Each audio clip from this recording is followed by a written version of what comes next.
কোথা থেকে এক মহিলা এসে অসভ্য সে এসে একজন নিরীহ চালক তাকে নাটক করে অভিনয় করে বিভিন্ন মিডিয়ার সামনে জড়িত মিথ্যা বানোয়ার কিছু গল্প সাজিয়ে একটি নিরীহ চালককে ফাঁসি দিয়েছে।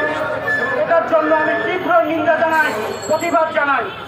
বিজুম রবিনা তুমি জেনে রাখো, এবং আমি বাংলাদেশের যারা রাষ্ট্র ক্ষমতায় এবং যারা এই আইন শৃঙ্খলা নিয়ন্ত্রণকারী কর্তৃপক্ষ আছেন তাদেরকে আমি সেই ফাঁসিবাদী দিন না ফাঁসিয়ে দিবে।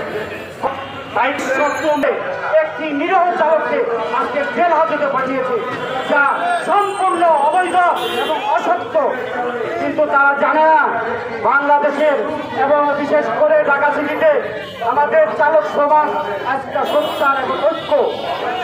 এই প্রশাসনকে জানিয়ে দিতে চাই, রাস্তাঘাটের যে কোনো জায়গায় আমাদেরকে হেয় গণ্য করবেন না, মিথ্যা মামলা দিবেন না। যদি এখান থেকে আপনারা বেরিয়ে না আসেন, এই ফেসিবাদী কারবার চলতেই থাকে, তাহলে আপনারা এটার জন্য কঠোর জবাবদিহিতা করতে হবে সামনে।